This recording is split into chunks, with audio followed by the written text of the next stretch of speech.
The moment a society fractures, when supply chains collapse, emergency services disappear, and the rule of law dissolves into silence, the geography of survival changes completely.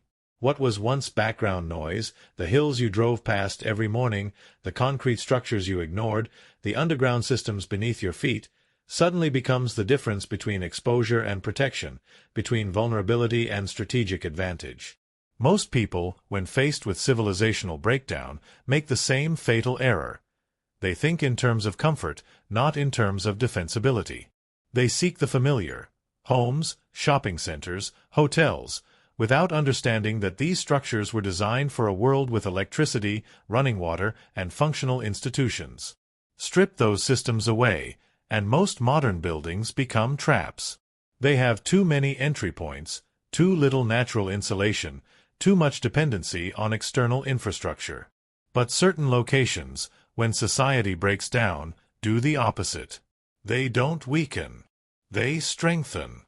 And the science behind why they do is both ancient and ruthlessly logical. The first location is elevated terrain, specifically, naturally occurring high ground such as rocky plateaus, hilltops, and escarpments that sit at least 150 meters above the surrounding landscape. Military strategists have understood this principle for over 5,000 years, but what most people miss is that the advantage isn't merely visual. Yes, elevation provides line-of-sight superiority, allowing observation of movement across large distances. But the deeper science lies in thermodynamics, hydrology, and structural geology. High ground naturally channels wind in patterns that make approach detection easier. Sound travels upward more efficiently than downward in standard atmospheric conditions, meaning a group ascending toward elevated terrain generates acoustic signatures that carry to those above before visual contact is made. Furthermore, elevated limestone and granite formations often contain natural aquifer access points, springs and seeps that emerge from geological pressure differentials. In a post-infrastructure environment, water sovereignty is absolute power. Whoever controls a reliable water source above the floodplain controls the most critical survival variable of all. The second location is something most urbanized populations walk past daily without recognition: legacy rail tunnels and aqueduct infrastructure built before the 20th century. These structures were engineered to standards that modern cost-optimized construction rarely matches. Victorian-era railway tunnels, for instance, were typically built with brick arch systems capable of bearing loads that exceed anything their designers anticipated. The thermal mass of surrounding Earth maintains interior temperatures within a narrow band regardless of external conditions, typically between 10 and 15 degrees Celsius year-round in temperate climates. This is not a minor detail. In a prolonged grid-down scenario, temperature regulation becomes a primary cause of mortality through hyperthermia and hypothermia. Beyond thermal stability, the single-entry geometry of tunnel systems creates a natural choke-point defense architecture that military engineers spend enormous resources trying to artificially replicate in constructed fortifications. The misunderstanding most people carry is that underground means dangerous. In reality, underground means controlled. Every variable, temperature, access, visibility, narrows in your favor. The third location demands a complete revision of how most people perceive agricultural land. Isolated farmsteads positioned on the interior of large river bends, what hydrologists call meander loops, occupy a geography that behaves like a natural moat system during flood events and seasonal high water. The river itself becomes a perimeter barrier on three sides, while the elevated inner bank provides dry ground, soil fertility, and defensible positions simultaneously. Historical evidence for this pattern is overwhelming. The majority of medieval European settlements that survived centuries of conflict were positioned exactly this way, not by accident, but by accumulated generational knowledge about what geography actually protects human life under pressure. The science of meandering rivers shows that inner bends deposit sediment, building rich soil, while outer bends erode, meaning the fortified side grows more valuable over time while the approach side degrades. Nature, in this case, is doing the defensive engineering automatically. The fourth location is the industrial grain elevator or water tower complex found at the edge of most mid-sized agricultural towns across the interior of every major continent.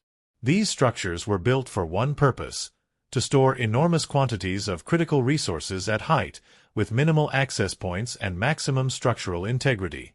A standard concrete grain elevator constructed after 1950 is designed to withstand lateral wind loads exceeding 150 km per hour, internal pressure from thousands of tons of stored grain, and seismic activity in designated zones. When society breaks down, these buildings represent something almost no other urban structure can offer: pre-existing resource storage capacity, structural resilience, elevation, and a defensible single-access point design, all in one location that the majority of a fleeing urban population will drive past without a second glance.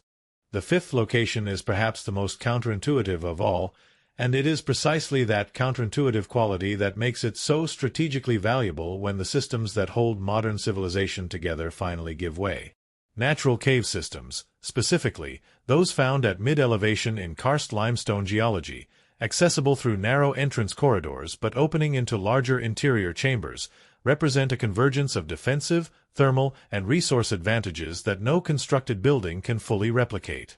The misunderstanding surrounding caves is almost universal among modern populations.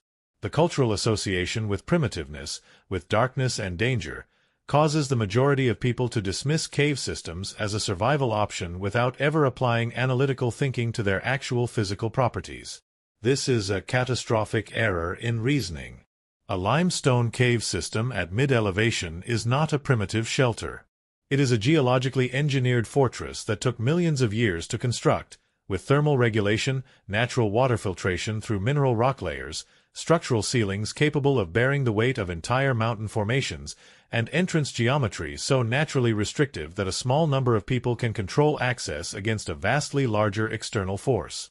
The thermal science alone is decisive. Limestone has one of the highest thermal mass values of any natural material, meaning it absorbs and releases heat extremely slowly. Interior cave temperatures in temperate zones stabilize between 8 and 13 degrees Celsius regardless of whether the outside temperature is -30 or +45. This is not a survival convenience. This is a physiological lifeline. Human core body temperature must remain within an extraordinarily narrow band, between approximately 36 and 37.5 degrees Celsius, to maintain cognitive function and physical capacity. In a grid-down environment where heating, fuel, and cooling systems are unavailable, the ability to occupy a space with stable ambient temperature is equivalent to possessing a piece of infrastructure that no amount of emergency preparation can easily replicate above ground. Archaeological and anthropological evidence confirms this logic repeatedly. Cave systems across Europe, Asia, and the Americas show continuous human occupation spanning tens of thousands of years precisely because these locations solved the temperature problem that kills exposed populations during climate extremes. The water science compounds the advantage. Karst limestone geology, which produces the cave formations most suitable for habitation, is defined by its permeability to water. Rainwater percolates through layers of mineral-rich rock over decades, emerging inside cave systems as filtered, mineral-balanced groundwater through seep points and interior springs. This natural filtration process removes biological contaminants through slow geological movement and mineral absorption in ways that no portable water filter can fully replicate over extended periods.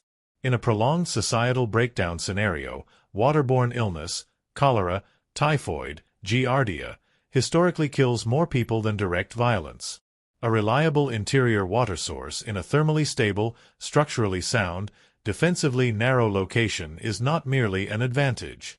It is a survival equation that has no equal in the built environment. What connects all 5 of these locations is a principle that emergency management science identifies but rarely communicates to the general public with sufficient urgency: passive resilience. Every location described operates on systems that require no external input to maintain their protective function. The elevated plateau does not need electricity to maintain its line-of-sight advantage. The Victorian tunnel does not need a maintenance crew to preserve its thermal mass. The river meander does not need a municipal authority to keep 3 sides of its perimeter defended by moving water. The grain elevator does not need a supply chain to remain structurally sound. The cave does not need a fuel source to regulate its interior temperature. These locations derive their value from physics, geology, and hydrology, forces that continue operating with perfect reliability regardless of whether human civilization is functioning or not. This is the fundamental principle that separates genuine survival geography from everything else, and it is the principle that the majority of people, conditioned by decades of infrastructure dependency, have entirely lost the ability to recognize instinctively. The evidence accumulated across military history, emergency management research, anthropological record, and structural engineering all points to the same conclusion. When society breaks down, the locations that protect human life most effectively are not the ones built most recently or equipped most elaborately. They are the ones whose protective properties are embedded in the landscape itself, carved by geological time, shaped by hydrology, and governed by the immutable laws of physics that no collapse event can suspend. Recognizing these locations before crisis arrives, understanding the science that makes them defensible, and developing the analytical capacity to read geography the way your ancestors once did instinctively, that is not paranoia. That is the most rational form of preparation available to any person who takes the reality of systemic fragility seriously.